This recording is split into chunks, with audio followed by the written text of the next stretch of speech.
Language, culture, and socioeconomic status plays a huge role in a child's development. As educators, it is our job to support the whole student. Language development is so intertwined with the elementary school process for children. They enter kindergarten being able to tell simple two-part stories, sorting out sounds and sounding out words, getting frustrated as they start to be able to verbalize their feelings, but they don't quite get it right.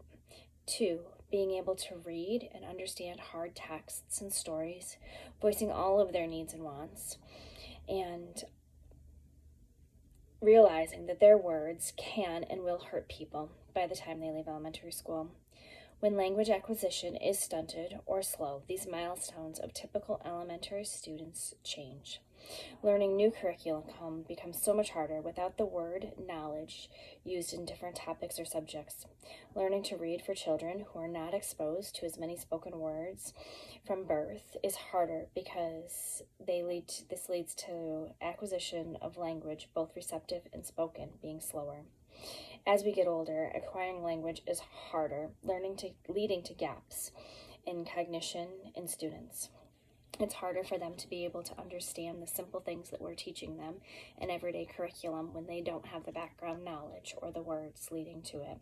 Similarly, students who have a hard time with language can struggle with understanding and communicating with their peers, leading to social and emotional gaps, causing them to feel like they don't belong and having bigger anxieties and harder problems navigating simple issues in the classroom. Socioeconomic status affects child development and learning. Often, those from higher statuses learn faster and have more advantages than their peers from lower socioeconomic statuses. Children who have less access to books or being read to at home often struggle with learning to read. Teachers can push for reading services or use small groups and individual instruction to help support these students. Often just helping them catch up in little bits and pieces of learning to understand how words go together, or sounding out words, or being able to tap out their words makes all the difference in giving them the confidence they need moving forward. Children from lower income homes often come to school hungry. Learning is close to impossible then. Educators simply making sure that there is food available for such students may seem like a simple thing, but it is a practical way to love and support students who need it.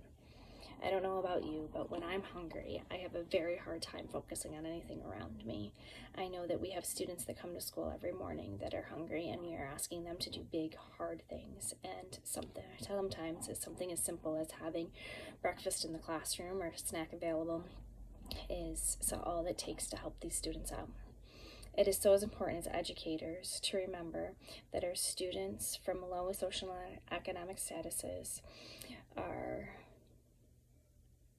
affected in so many ways, from their physical to mental health.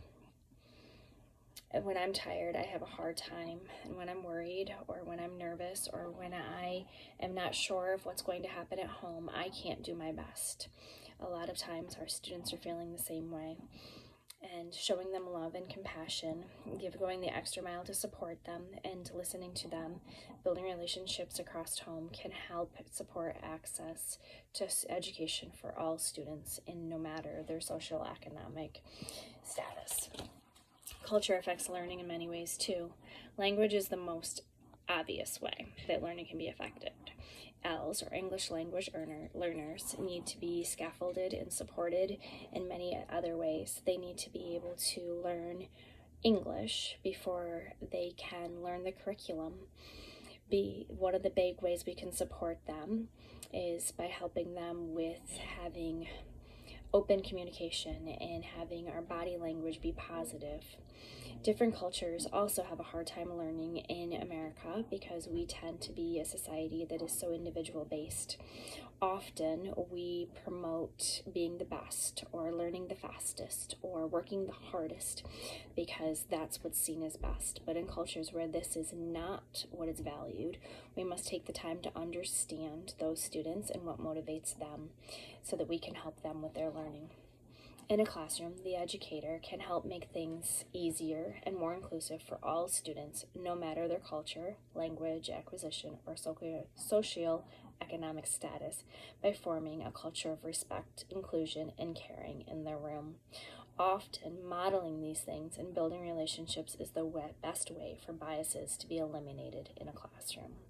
Simple things like speaking clearly and slowly while not dumbing things down, and showing open, inviting body language can support students with different language needs or comprehension backgrounds to feel safe, which makes them able to learn.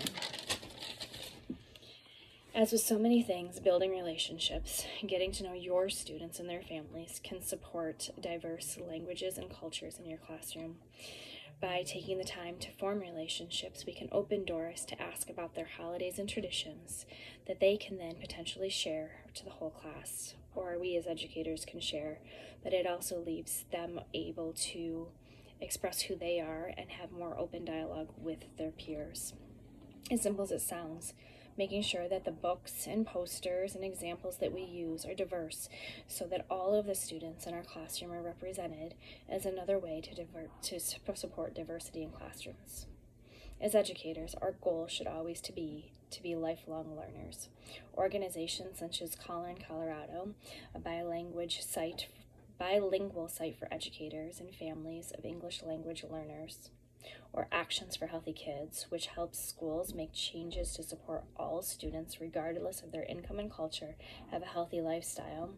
2, the NYSUT, a union of professionals, which provides education for educators and how to best support all of their students, are just a few of the options available to educators to help all students have success in their classroom.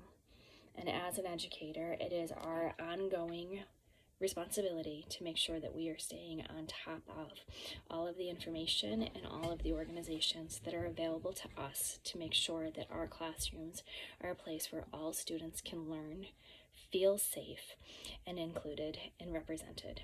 Thank you.